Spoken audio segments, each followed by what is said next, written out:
Welcome back, creatures of the night, to a very special and very timely watch-along special as Keegan Dimitrijevic, my friend from Twitter, rejoins me to talk about another classic Undertaker match.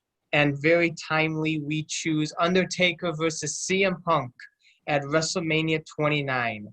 It's the era of disrespect versus respect as the voice of the voiceless takes on the demon of Death Valley. Uh, Before we get started, any memories of this match, Keegan? Yeah. I think I was going in the grade 7 when this happened, so I was really in my Undertaker stage. And I remember at the time I didn't know what was going to happen for Mania for Taker, because I remember hearing rumors that like he barely passed the physical and things in that nature, and I was thinking, is he not going to be on the card this year? Especially after the match with Triple H the year prior, a lot of us didn't know whether he was going to come back or not. So he came back on the old school edition of Raw in 2013, and that pretty much gave it away. Okay, Taker's going to be at WrestleMania, but who's he facing? Because Cena and Rock was already planned, and then he had already wrestled Randy Orton, and then Big Show they were still pushing out at that time, but he had already done something with Show at Mania 19. So I remember as a kid I was thinking it's either gonna be Sheamus or it's gonna be CM Punk. This is grade 7 me thinking. And I remember thinking, okay, he's never wrestled Sheamus, so that's a possibility. But Sheamus at that time wasn't red hot at that. Yeah, he wasn't red hot at that point. And then Punk had just dropped the title, and I figured, okay, they're not gonna do the 3-way with Punk, Cena, and Rock, so it's probably gonna be Punk and Taker, and then hence that fatal 4-way that Punk won, and then that's what I had about this match. And then the feud after leading up was just incredible. Yeah, and I remember being in college, going through confirmation class, of all things, through my church. And the first night, it was announced that Undertaker returned on the old school Raw, and he got CM Punk as his opponent. And it's just like, it's always when Undertaker is around WrestleMania season, it's just something special about it. Absolutely. And he's going for 21-0. He's coming off that amazing Triple H Shawn Michaels feud for the past 4 years. Like you said, CM Punk is red hot. He has, even though he's a heel here, he has the fans' support and everything for the past 2.5 years as either champion or contending for the championship. So you have like kind of a divide, I would say, in the fans. But it's always good to see an Undertaker feud that you really didn't see coming. It's almost like pushed together. It's not like anything, they feuded in 2009, 2010. They had some great matches like Hell in a Cell, a couple on SmackDown that were really great. That Fatal 4-way for the championship. So, they have like about 4.5 years away from each other. And now they're coming back here. It seems like there's a bit of a history behind it, but I like how, it's like a feud that you really didn't see coming at this time. Yeah, it caught me totally off guard. Exactly. Especially because, like I said, we didn't know at the time whether Taker was coming back or not. Because you would have thought after the Triple H match, okay, if there was a time to go away and ride off into the sunset, this could have been the time. But then he still had a lot of gas left in the tank, so he ended up making the decision to come back. But at the same time, we didn't know who. Like I said, I thought it was either going to be Sheamus or Punk, likely Punk. And then after Punk dropped the title, to me, that totally gave it away that they were going to do Punk. Because WWE was bent on doing, Rock and Cena round 2, even though a lot of people didn't want to see the rematch.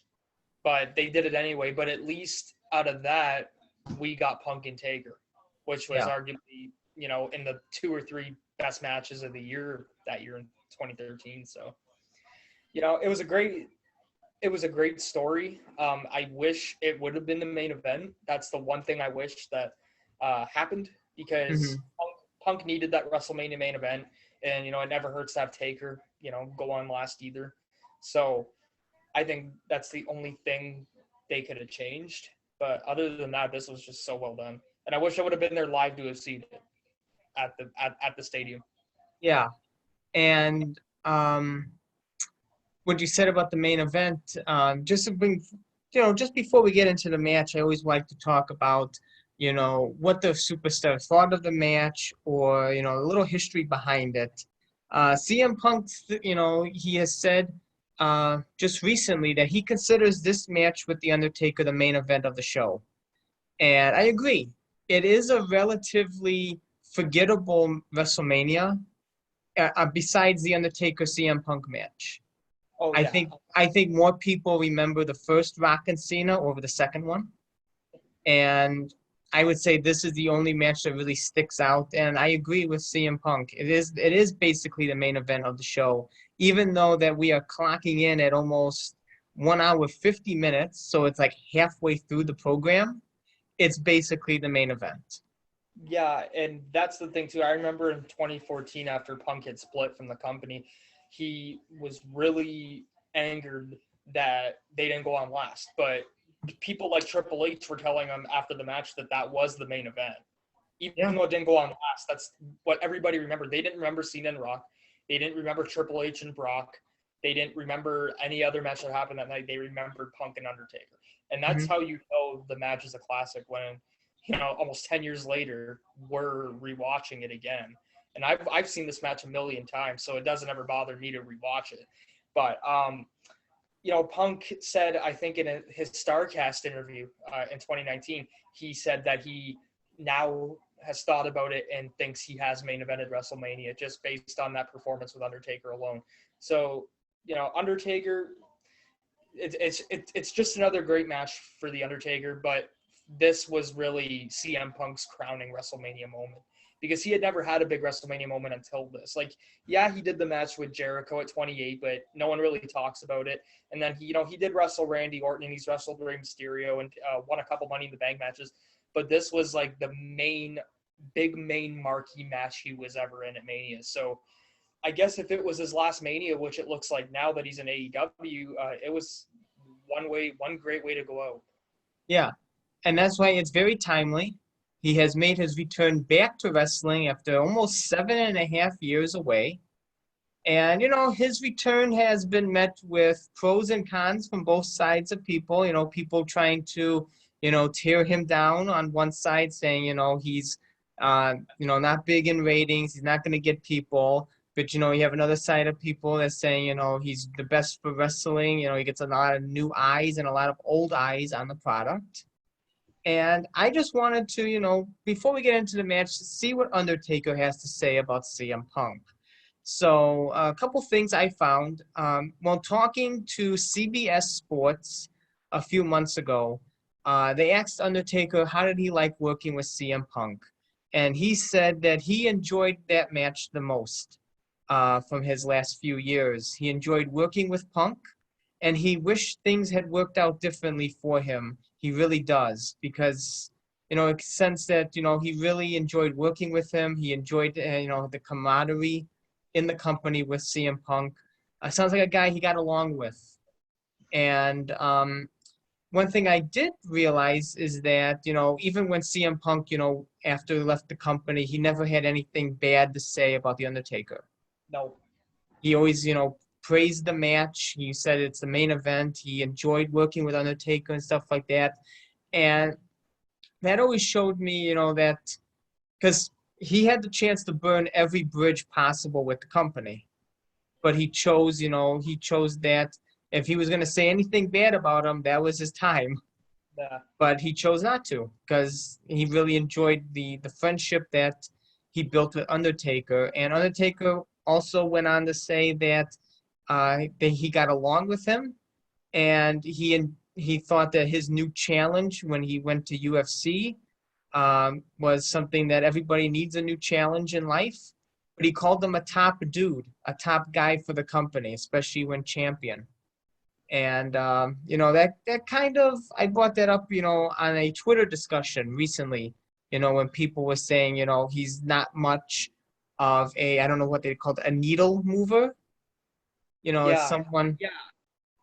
and you have Undertaker on the other side, saying, he kind of was. Oh, he for sure was a needle mover. I think I don't know. Heard I heard people from WWE saying that yeah, Punk wasn't a needle mover, and I think that's a lot of them just staying in gimmick, and keeping kayfabe because we all know he is. Rampage obviously is AEW's new show, and they've only had 2 shows, and on the second episode, they did over 1 million viewers for Punk's return. So for a show that's only ever been on twice, and the second time it gets over 1 million viewers off of one segment, that's a needle Yeah. mover to me. Yeah, so it's just like, you have voices on one side saying it, but then you have the Undertaker saying, well, no, that's not true. He was a top guy. So A lot of it's just, WWE are just in gimmick. They're just trying to keep some semblance of kayfabe. So a lot of it's, I guess, understandable. yeah, and it's all poignant to the match. You get to see how well they gel and how well they mix together. Undertaker, he works best with people who he respects and people who puts on a good match with him. And you can really see it in the match that we're going to watch here, that they feed off each other very well. And Undertaker, as always, works best with smaller opponents. So with Bret Hart, Shawn Michaels, Rey Mysterio, and all the people he's fought in the past that are smaller than him in stature, he gets, usually some of his best matches out of. I wholeheartedly agree. I mean, the Yeah. matches are one of the best matches I've ever seen. So it's a prime example. hmm And I will leave what CM Punk said to the end of the match. And shall we get started? I'm ready. Okay, I am queued up on Peacock at 1 hour, 44 minutes, and 24 seconds. Are you queued up on the same with the network? I am. Perfect. So I will count down from 3, say play, and we will get started with WrestleMania 29 from 2013 at MetLife Stadium, Undertaker versus CM Punk. Are you ready? I'm ready. Perfect. 3, 2, 1, play.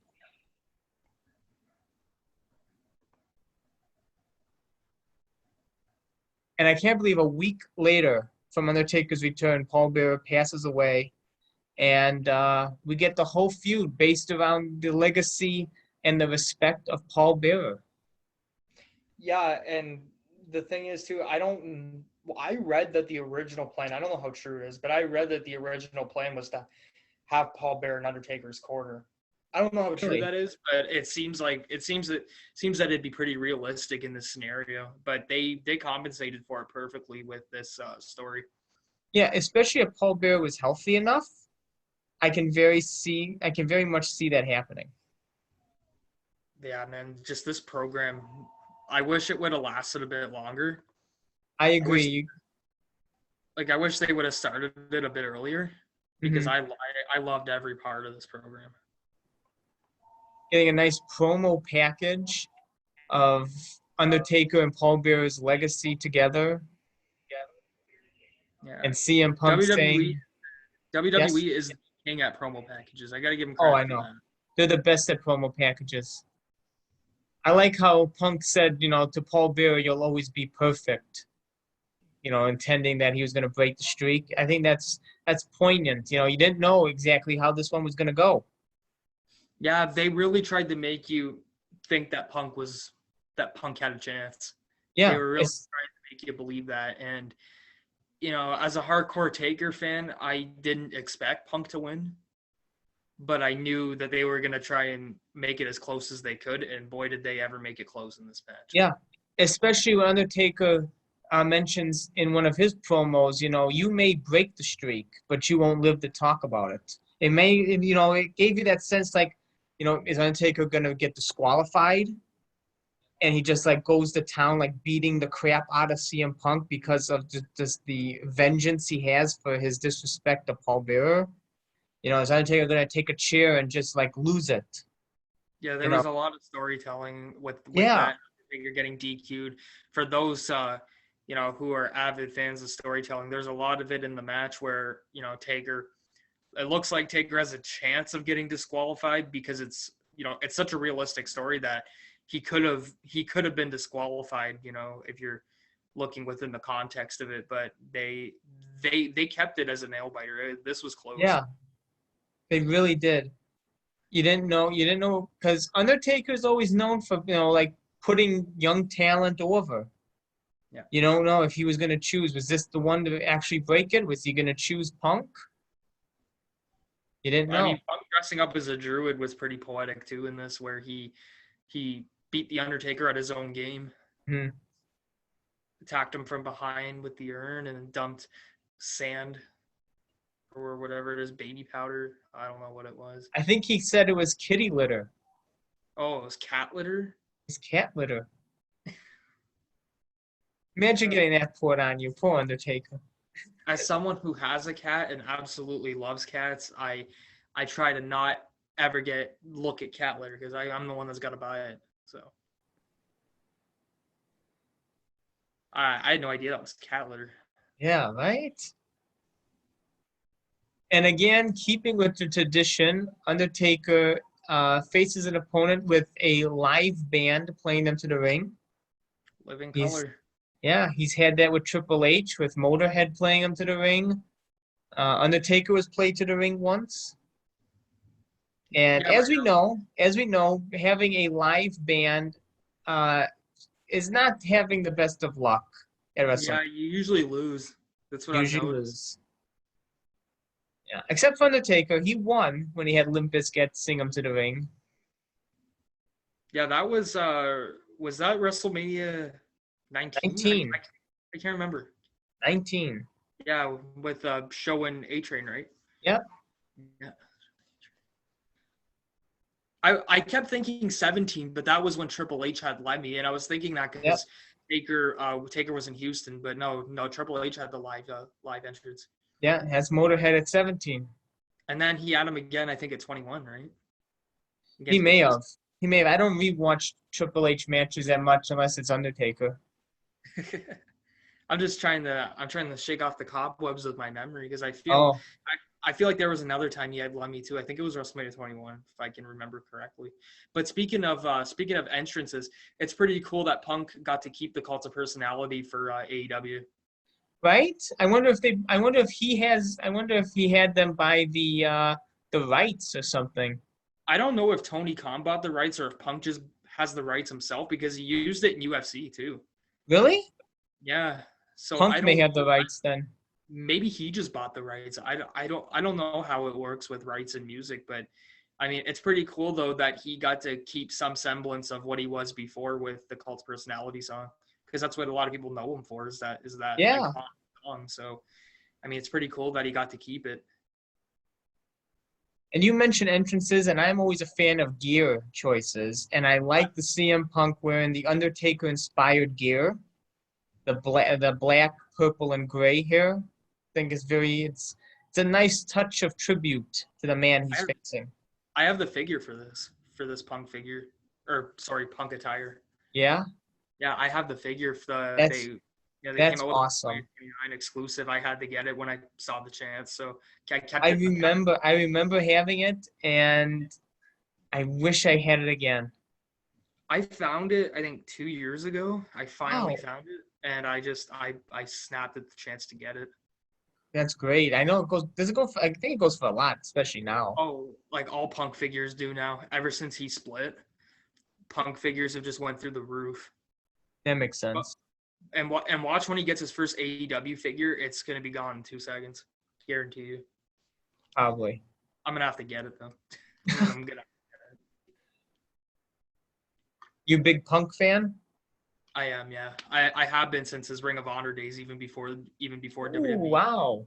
Yeah, back back even when he was in IWA Mid South when he was wrestling in front of 30 people. I mean, like it's he had so many great matches there too, even before he went to the WWE. And yeah, I've always been a fan of his promo ability, his storytelling ability. He's fantastic in the ring. He's the entire package, man. There's that gong. Yeah, I've always liked him as well. I love how Punk played it up too when that gong went off, like he was ready to go to battle. Yeah. That's great touch. as we talk about entrances, perhaps one of Undertaker's most iconic is this one he's about to make here at WrestleMania 29. One of my favorites as he walks through the departed souls. I Yeah, like and I nailed like it. I like the touches that they really put into the entrance in this one. It was like all NXT guys that were doing that too. Yeah. Xavier Woods was one of them, I think, too. I think it's supposed to I don't know if it's supposed to like visualize his past opponents at WrestleMania, but It could. it's that iconic image of him just stepping through the hands right there. It's just amazing. That vest too is something else.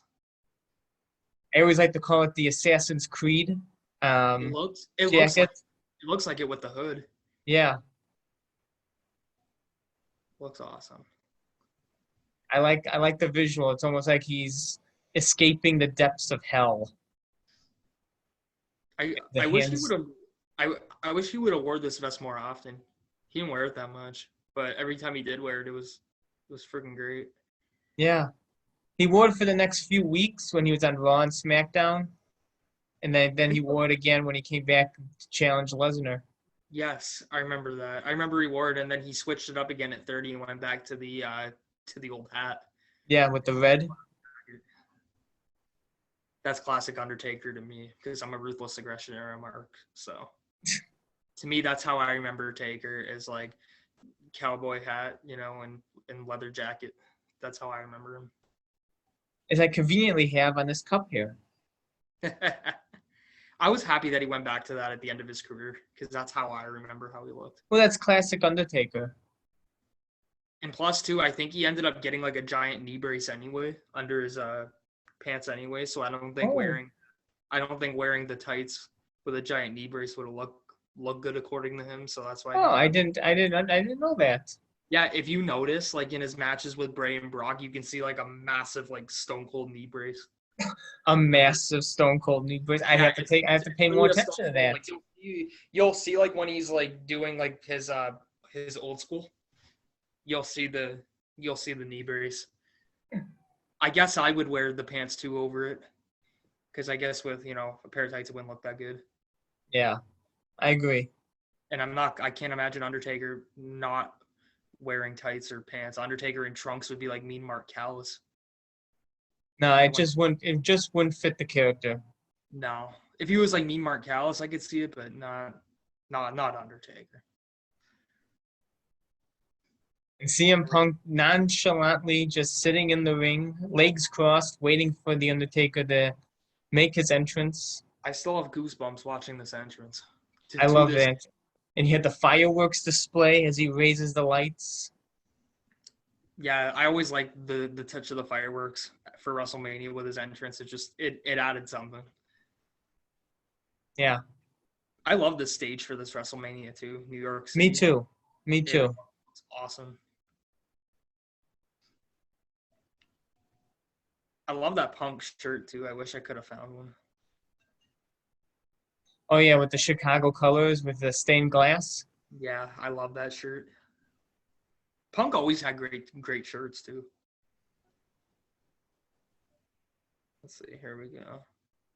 Still rocking the Mohawk here. This was the second last year he'd have it. I think 2014 was the last year he had it. Yeah. Debuted at 12 and the 2014's the end. Yeah, it had a small little run. Yeah. And Undertaker sporting new gear as well.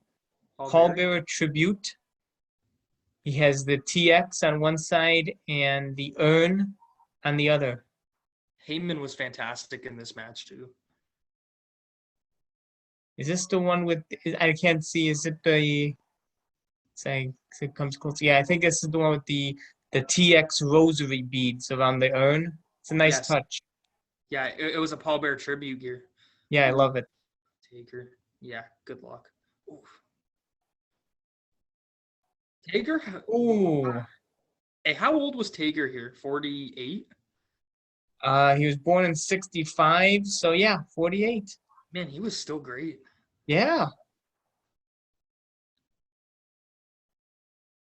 He was still especially great. He's still great up until the end, really. yeah, I mean, like even for having a hip replacement already here, like he could still go. Always liked Punk's facial expressions in this. He really sold it up. Oh, what a kick! Ooh, Yeah, Punk told a great story in this match. yeah. Like for selling it and selling, the kickouts and even the moves, like when Taker throws him into something or hits him with a strike. Just it was this match was done to perfection. Mhm. This was probably the best WrestleMania match Undertaker had for a few years, up until the one with AJ. I think this was the best one for a while.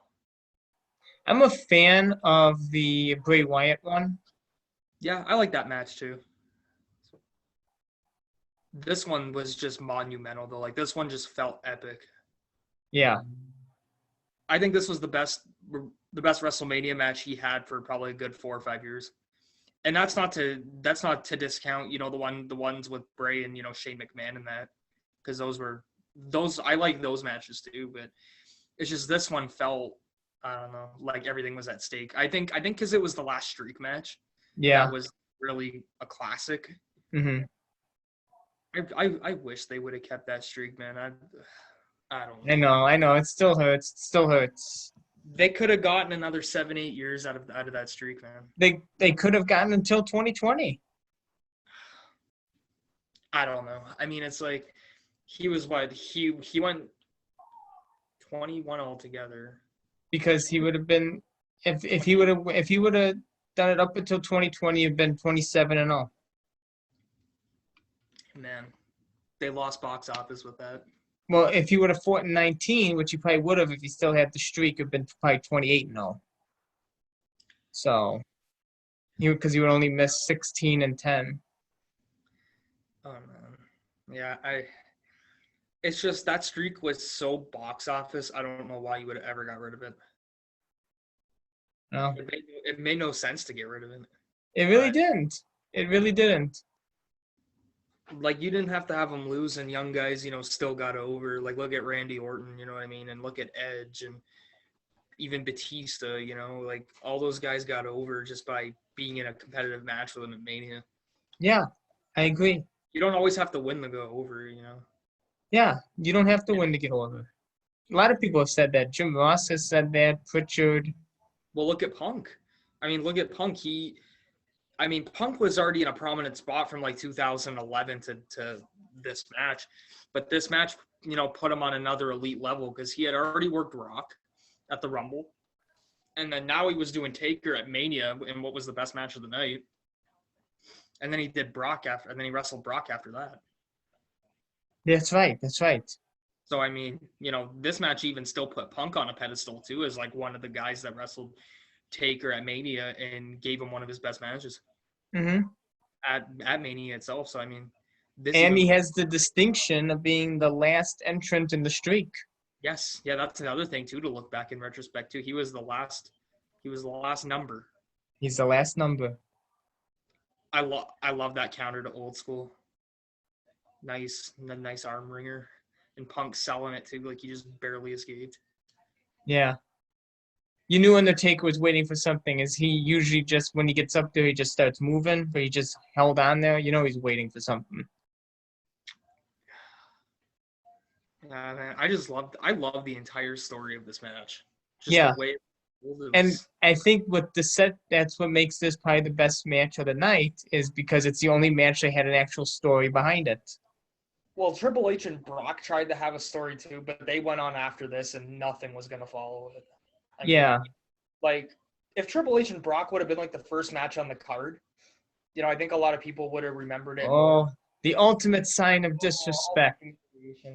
CM Punk is stealing the Undertaker's signature old school. Taker's got respect for you if he's going to let you just let him. Yeah. He doesn't let, and that's another thing. He doesn't let anybody use that. He gave Punk a lot of offense in this match too. A lot of offense. A lot of offense. He's selling like crazy for Punk. Oh yeah. I mean, And as I was saying with Triple H and Brock earlier, if they would have went first on the card, they would have been remembered more for their match. But they went on right after this, yeah, so you're not gonna you're not gonna top that. Heyman just sitting there with the urn holding it, taunting Taker. Heyman was good in this match too. I know.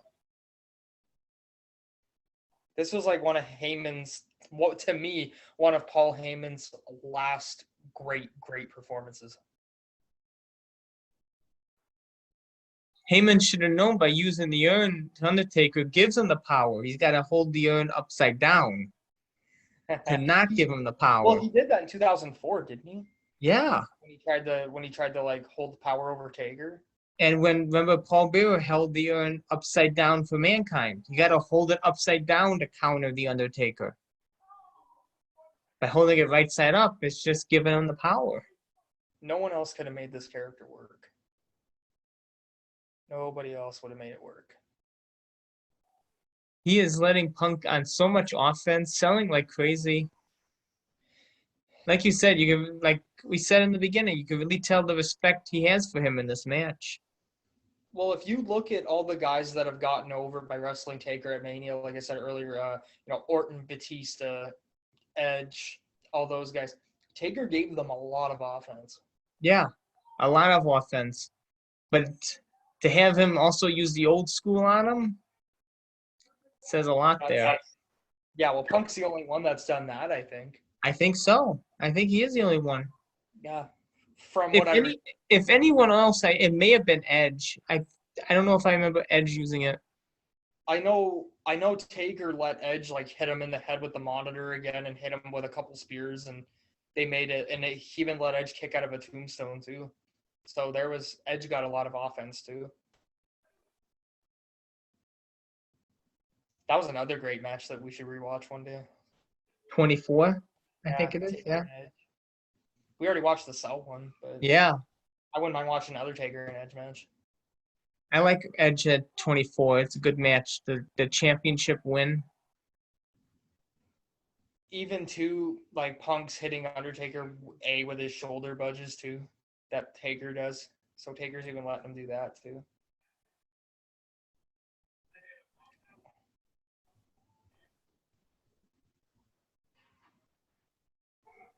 Just the best pure striker. The best right hands in the business. No. Ever.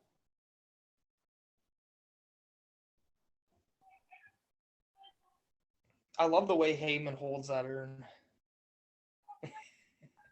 I know, like his life's depending on it. So perfect. I used to like the way he held the title too back in the day. He just, yeah. I know. He does that now, doesn't he? He like clenches it. He just holds it for Reigns. Reigns doesn't even hold his title half the time. I don't know why, but I mean, because Brock used to carry the title all the time until he was wrestling. I remember that. Yeah, I remember Brock used to come down with that on the waist. Yeah, whereas Reigns doesn't hold it. I don't know. Maybe it's just for a change, something new. I don't like wrestlers who don't hold the title. They should hold the title. I posted that too. Like, if you're the champion, I feel like you should always be holding the title. But I don't know. Maybe they're just trying to go for something new with the Reigns and Heyman stuff. I don't know. But just the old school wrestling fan in me always thinks you should be holding the title. But I could be wrong. I mean, but every champion I've ever seen from like the 60s, 50s to now has always held the title. Punk is trying again for old school. Crashed and burned this time. But yeah, can't go to the well too often there.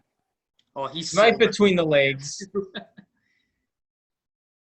Oh, Undertaker's gonna go for the dive. I can't believe the last time we saw an Undertaker dive was 2011.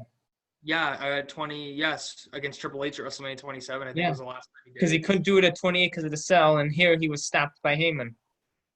I think he stopped doing it after he got his first hip replacement. Because his first hip replacement was in 2011. So I think maybe that's why he stopped doing it. I don't know. Because he hasn't done one since. Yeah, he hasn't done one since. I don't I think even know. I don't know. I think he could have done it here. I think he probably could have.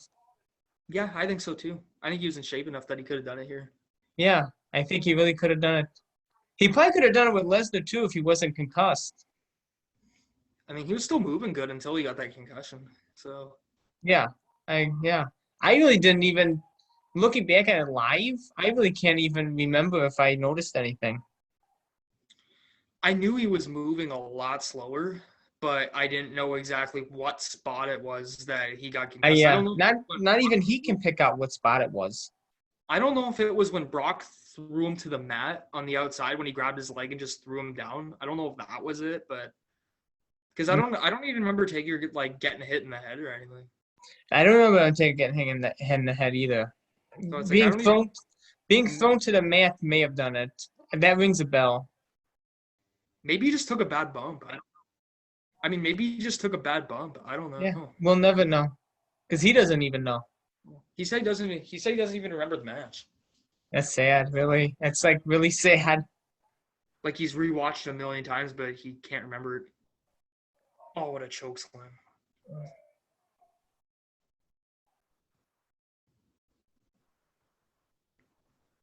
I'm sure. He remembers this one though, because this one was a freaking classic. Oh yeah, he always talks about this one. Yeah, I love this match so much. It's got a special place in my heart. Like I said in the beginning, what he said, he enjoyed this match a lot. One of the fun matches of his. This was a fun match though. Like It is a fun match. it's a roller coaster. I remember sitting at the theater at the time and just on pins and needles, hoping he was gonna win. That's what got you when you're on pins and needles and you're sitting there shaking. Oh, I know. That's how you know that they got you as a fan. Yeah. I miss that because a lot of times I don't feel that anymore.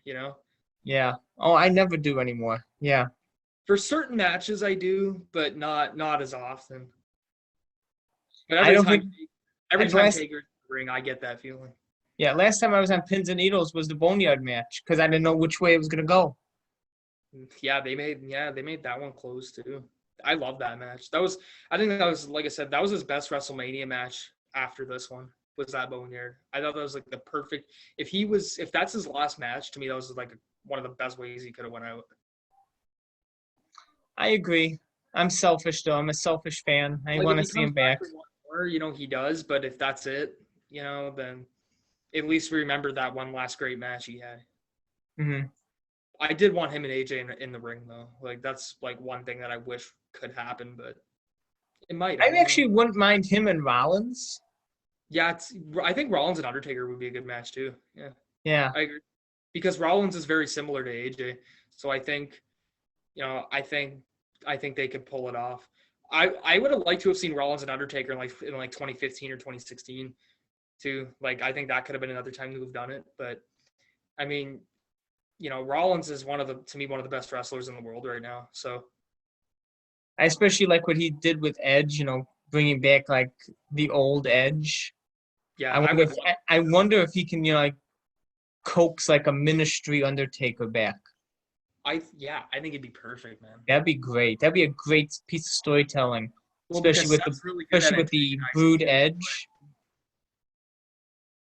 Well, Seth's really good at antagonizing, and getting under the skin, of feuding with. So I think he'd be a perfect guy to just drive Undertaker nuts and go back to drive him out of retirement instead of into retirement. See, but it's like I know a lot of people are like, oh, Undertaker should retire and should do this and should do that, but it's like, man, I'm one of those guys that I never want to see him retire. I know. I'm such a selfish fan when it comes to that, but I never want to see him retire. Last year, I got emotional and I can't remember thinking like, okay, he ain't done. He ain't done yet. But I don't know. Oh man, I remember this spot was freaking great. I wish the table would have broke. I remember actually thinking he was going to get counted out here. So that grade 7, I actually thought he was going to see in grade 7. I wasn't as logical on the business. So I remember thinking, oh, he's going to get counted out. You know what though? It would have been better if that table would have broke because Punk landed like knee first on the edge of that table. That's what I just said. I wish the table would have broke. Yeah, well, sometimes it's better when the table does break because sometimes when those tables don't break, you have a stiff landing. Yeah. I've never landed on any of them yet, but I've heard stories from other wrestlers like when they don't break, it gets even more. Undertaker was in perfect position. He hit him. I'm surprised that table didn't break. Yeah. It broke for Brock and Triple H though, from what I remember. Yeah. I don't know Right? why. Didn't break for Punk and Taker. I don't know. Yeah, I'm sure it hurts even more though when the table doesn't break because you don't have anything breaking your fall. Yeah, The table, and it probably hurt Taker as well because it just stuck there. Punk's facial expression here is perfect. I know. He's like, oh no. And then he gets pissed. He gets mad. Like, okay, now I gotta It's do like whatever I have to do. it's like he would have taken the pinfall, but he would have taken the count out victory. Man, just everything about this, like I said though, a million times, everything about this match is just like it's a masterpiece. It really is.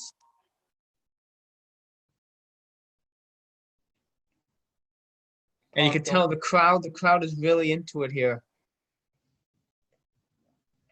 yeah, man, just this match Oh, Hell's Gate. it brings back so many memories for me. You know, I know. I'm still picturing myself sitting at the theater watching it. Ooh, nice counter. It's such a great submission hold. Yeah, I'm I glad, love it. I'm glad he brought that into his arsenal. When did he start using that? In like 2008? 8. Yeah, because I remember Like, he started using the triangle choke against Kurt Angle, and then he yeah, switched no 3. Yeah. up and started putting his shin lower to the throat, and then made it his own move, the Hell's Gate. Oh man, I think like end of 07, beginning of 08, he used it because he used it against Edge. yeah, for WrestleMania. Hmm. Oh, this spot, this Anaconda Vice setup spot, It's iconic. and there's Heyman screaming tap. I know it's iconic. It's just like the Bray Wyatt spot with him crawling. Oh yeah, and then Taker sits up. Yeah, Yeah, that was a great spot too. Oh, Punk, you're screwed. Nope. Punk reverse chokeslam. Yes. Did he catch him? Nope. He didn't catch him. Tombstone. Oh my gosh. I remember popping when Punk kicked out here. I thought for sure Undertaker was gonna win. I thought it was gonna be one and done, but no, he kicked. Well, because usually Undertaker doesn't have a lot of guys kick out of the Tombstone. Yeah, it's So, just been in recent memory that people kicked out. like in the 2010s, that's when people started kicking out of it. Like, Yeah, so you had like Edge kicked out, Michaels, Triple H, Punk, Bray right? Lesnar, and Reigns. Yeah. Reigns. Other than that, I don't remember anyone else who kicked out of it. No, Yeah, I don't think anyone else kicked out of it. Because I don't think Cena's kicked out of it. no. Cena was one and done at this Tombstone. Yeah, Cena hasn't kicked out of it. Orton hasn't kicked out of it. Yeah, none of those guys have. Yeah, and he put away AJ and Goldberg with a choke slam. Yeah, no, didn't Goldberg kick out of one though? Yeah, that's right. Goldberg did kick out of it. Yeah, Goldberg did kick out. Yeah. If Goldberg didn't kick out of the Tombstone, the match should have been much more highly regarded. We should rewatch that one just for. I rewatched that like a couple years ago, and it wasn't that bad as people say. I mean, It was going okay until Goldberg speared the ring post. I remember actually thinking like first like 2 or 3 minutes that it was actually going to be a half decent match.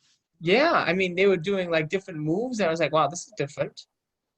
And then Goldberg, he speared the ring post. He knocked himself out 20 years prior in a match against Chronic in WCW doing the exact same. Oh my god, the Goldberg spot. Since then, he hasn't speared the ring post. Every time I see somebody spear the ring post, hitting their shoulder, I said, "Oh no, they're pulling a Goldberg." See, I like Goldberg though, and a lot of people blamed him for that match, and Taker didn't blame him, but it happens, Things man. happen. Things Yeah. happen. Look at Shawn when he wrestled Taker, and he took a bad bump off the casket. Like stuff happens. Such a good spot using the urn. It's just like the Triple H sledgehammer spot. You think it's over. And the cover, Oh, kick out. and That was the a great kick out. the Great Undertaker pin. What a false finish, and Heyman selling it too. I know. It's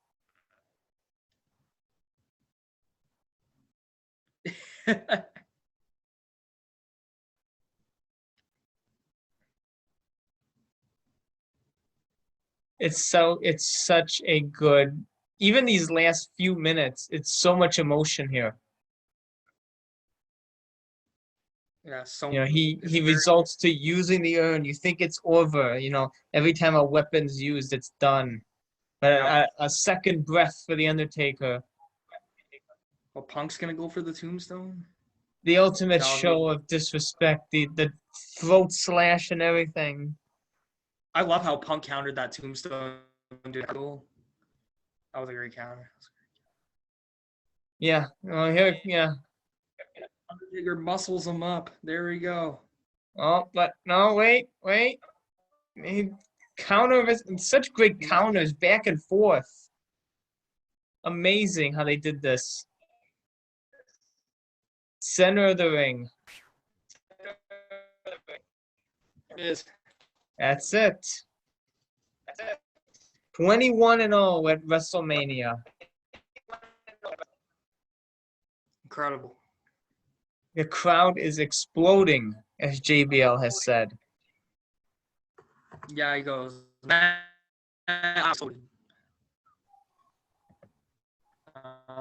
not good at imitating people.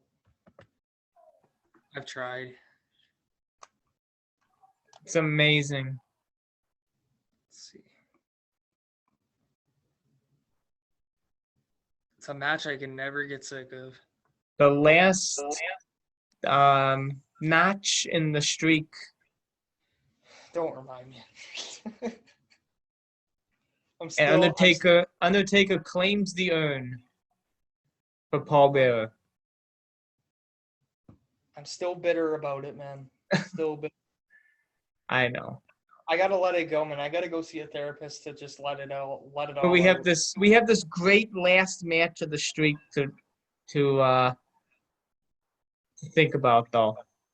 Yeah, at least they gave us that. I mean, Undertaker gave us 21 years, of WrestleMania matches consecutively, and about 15 of them are great, in my opinion, Oh, if not more. I mean, so. I really love that urn spot. It's such a good false finish. And they didn't even need a bunch of false finishes up until the end, like, to really sell the match to you. So, yeah, it's just. Oh my God, it's so good. Well, because Punk didn't even hit a GTS. He did. But like, didn't catch him. Like, Yeah. he attempted one, but it wasn't like a false finish GTS. No, yeah, that's right. He did give him the GTS, and then Undertaker bounced off the ropes. He bounced off the ropes for the tombstone. Yeah, I love that match, man. And Punk dominated a majority of it too.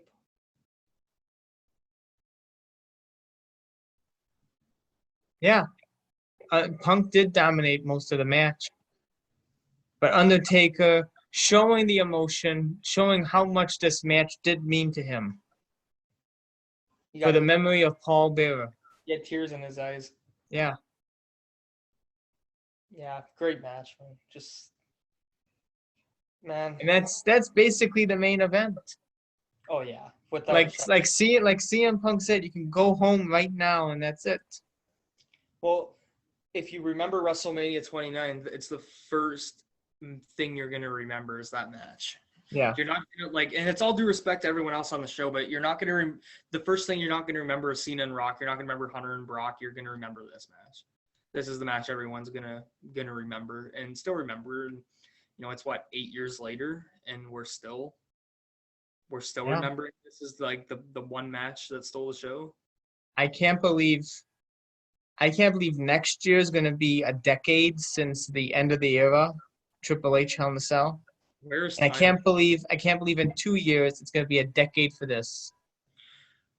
Dude, I was at the theater for both of these matches as a I kid. can't believe where time has gone. I was just And watching these matches, man, it and it literally, like you said, it literally feels like yesterday.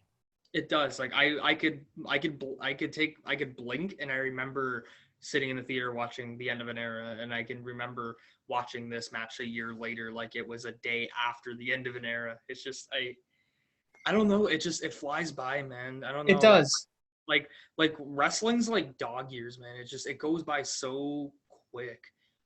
Like 1 year is like 10 in wrestling. It just goes by so quick. And the last time Undertaker looks back and gives the salute with the streak intact, and we get an amazing final image of him holding the urn, and that's it. Undertaker versus CM Punk, 21-0 at Emotional. WrestleMania. I'm emotional, man. I don't know. It's the last streak match, man. It's like So, like I said before we started, I was gonna end the match with what CM Punk said about it, and he said that his favorite WrestleMania match was The Undertaker. He said it's his favorite WrestleMania match of his career and one of his favorite in his career of any match. He said that he called it the true main event of WrestleMania 29. Just as he said, just given the circumstances leading up to it and everything happened afterwards to him, that was his most defining punk rock moment of his entire career. And yeah, I guess that really sums it up perfectly. It's a good moment. And like he said, it's his most defining moment. in wrestling. Because it Yeah. definitely, exactly. Because whenever you face The Undertaker, it's a defining moment in your career. Reigns has said this. Edge has said this. Almost everybody Undertaker's faced at WrestleMania said this. There's no bigger match that's going to happen in your career than facing The Undertaker. Especially at a And, WrestleMania. Yeah. and, and only two people have had the distinction of beating him at WrestleMania. And what, 25 other men have the distinction of actually facing him there. Yeah. So it's a very elite club. It's a very small club when you come down to it. Only 27 people have fought him at this event. 25 have lost, 2 have won, and that's even more exclusive. And CM Punk says it's the most defining moment of his wrestling career. He says of his entire career, and it's his favorite WrestleMania match, and one of his favorite matches in his entire career, and that basically sums up it perfectly. Yeah, I mean for sure. Especially if you look at how Punk started, starting in the independents and then, getting told that he was never going to make it in WWE. And, they Yeah. told Heyman to fire him, and then Heyman's like, no, like you have your next top star here. And Heyman ended up being proven right.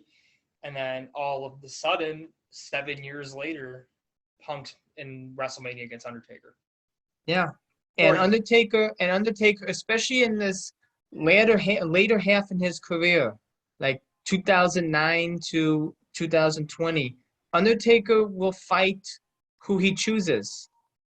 He chooses his opponents. He's chosen CM Punk in 09 and 10, and he's chosen CM Punk for the distinction of a WrestleMania match. Because as it's been talked about, Undertaker has an input of who he wants to fight at WrestleMania, especially at WrestleMania. He gives Vince that input. Like we even saw it back in 2002. He had the input of facing Ric Flair. Mm-hmm. And he had the input here of facing CM Punk. And if that doesn't give credence to anybody at WrestleMania, nothing will. Undertaker has basically hand chosen you for a match that at this point for the last couple years, it's his only match of the year. Santa Claus schedule. Yeah, but and then Dean Ambrose would have the distinction of 2 weeks or 3 weeks later of facing him on his last SmackDown match. Yes, I remember that match. Yeah, I mean, it's just these little things that Undertaker's responsible for. And again, Dean Ambrose loses that SmackDown match, but it elevates him to a main event stardom. Oh yeah, for sure. Because who would have thought? Who would have thought? Like anybody in the Shield is main event worthy. You know, they're a trio. They're meant to have tag team titles. Mhm. But you know that match against Undertaker with Dean Ambrose, it shined a light on him. And the tag team match a week later after this with Rollins and Reigns shines a light on them. It really helped put the Shield at that permanent main event level Yeah. up until split. So yeah, I mean, I agree. You know, because the Shield had their WrestleMania debut at this Mania and they ended up winning, and then they ended up doing the stuff with Undertaker, Kane, and Bryan, and then they had that really fun tag match in Manchester on Raw, and then that same week Taker wrestled Ambrose, and you know Ambrose still went over even though he lost the match. You know, and then they got to write Taker off TV by putting him through the announce table with the triple power bomb. So yeah, I mean, you know, Taker, even though Taker wins the matches, his opponent still goes over. You know, and you also said that he has a lot of input in, you know, matches and who he chooses to face. And yeah, at WrestleMania 18, he could have picked either Rob Van Dam or Ric Flair. Yeah. And you know, he thought that he could have wrestled Rob Van Dam years later, but it turns out they only ended up having one pay-per-view match together, which was Vengeance 2001, which is another good match. But that Taker and Flair match, I mean, I would never trade that one for nothing. That's one of my favorite matches of all time. I agree. And even beforehand, like in 2001, Vince said, I don't have anything for Triple H at WrestleMania. Do you want to face him? And Undertaker said, yeah. If Undertaker would have said no, Triple H would not have been at that WrestleMania. Imagine that. 2001 Triple H. And Triple Vince had nothing for him at WrestleMania. So he goes, Undertaker, do you want to face him? Yeah. Well, the thing is, it's like Triple H was already a permanent main eventer by the time 01 came around. Like he main evented the Mania prior in 2000. Yeah. He was WWE champion. So it's like, and he had that great feud with Austin in the lead up to Mania 17. So it's like, you don't got nothing for Triple H. All right, put him with Taker. You know, it's like, hey, Taker, you want to work him? You know, but because I don't think, did they have anything planned for Taker prior to that? Like, I don't remember, unless if they just I don't know. Triple H, because I remember Taker was doing the Brothers of Destruction stuff with Kane at No Way Out against the And that probably, if he didn't want Triple H, that probably would have been it. It would have been Undertaker and Kane maybe in a tag team title match or a number one contendership match. I could have seen like him and Raven maybe, like Taker beating Raven at Mania or Taker and Big Show, or, you know, I could have seen them doing something like that, but Taker and Triple H was the way to go because it was like, back then in 01, Taker and Triple H hadn't happened a lot. So it's an intriguing match. And we were talking about, you know, how things are so poignant. 10 years from the first meeting, you get the second meeting. Yeah, and then, you know, Triple H still comes up short, and then he wants to try for, like, that old school round 3, you know, because, like, for some reason, it's always, like, in old school battles, there's, like, the final chapter, which is the third, and Taker clean sweeped him, you know, so beat him all 3 times. So. Yeah, and that, I think, there's only a few times I really thought the streak was in danger. Oddly enough, I didn't think it was in danger against Lesnar.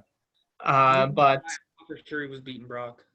I thought he was in danger with Edge.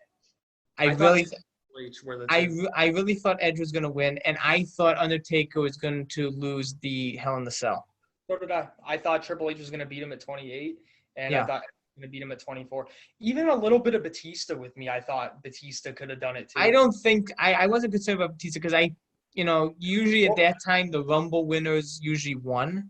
Orton was the other one I was concerned about. I thought because of the killer thing, I thought they would have maybe had Orton win. Yeah, I can't remember my memory of watching that one. I remember watching it, but I don't know if I was really concerned about him losing it. It was one of the first matches, I think, where they started recognizing the streak. Yeah, it is the first one with the streak. Yeah, and I remember as a kid, that was like one match I was freaking glued to, was that Taker and Orton match because of the chokeslam, the RKO spot. Hmm I But just, to this day, I still remember it like it was yesterday. I think I may have been concerned about Orton, but I physically remember being totally worried about Edge, Yeah, just Edge, because of Edge, they actually approached Edge to break it. just because of the character of Edge, Yeah. and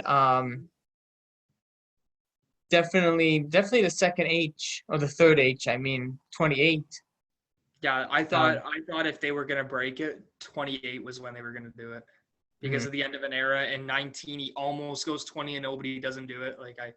And I thought they were gonna break it. The perfect story was the super kick to the pedigree, Oh because yeah. because Kicked ever out of the since I knew he was winning. Yeah. ever since then he was only facing one man.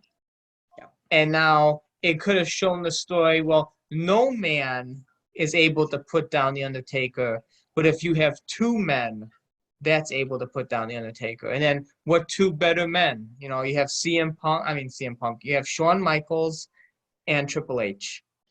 And, you know, the combined forces of DX, you know, that puts them away. But once he kicked out of that false finish, like you said, I knew he was winning. Oh yeah, for sure. Because you can't ruin such a good false finish and then not have him win. Yeah. And you know what? Is there anything too that you want to end this show with? I think, you know, we just ended like how we began it. You know, Undertaker and CM Punk, mutual respect. Going into this match knowing that is the true main event of the show. Yeah. And on countless occasions, Undertaker has said this is one of his favorite matches that he looks back at. It's a fun match. CM Punk says that it's the main event. It's his favorite in his career. And how poignant that it's the last of the streak, that it's really such. That's okay. We'll just edit all that portion out when you're not here. All right. Because I had to get my cat out of my room. My cat ran in. I had to chase the cat around. Whew.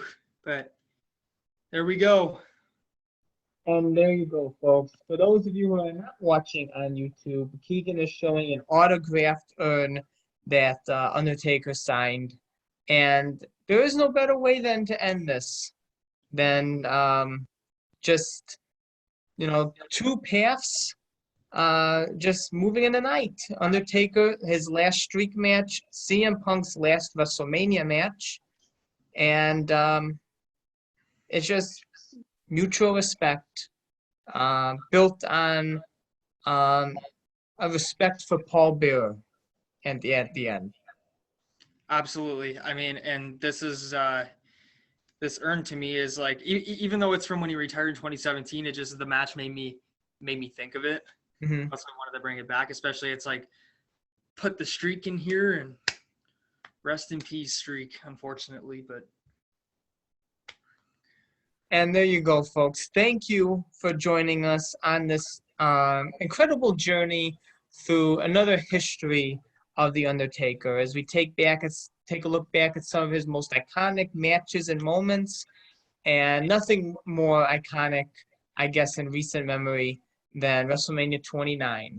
April 7th, 2013 from MetLife Stadium. Undertaker goes 21-0 against CM Punk. Dang and right. That Creatures of the Night will do it here for this special watch-along episode. Thank you again, Keegan, for joining me here, and I can't wait until the next one. My pleasure, man. Any parting words? You all can rest in peace. There you go. There you go. Rest in peace. Until next time, Creatures of the Night, keep on rolling, baby. In peace.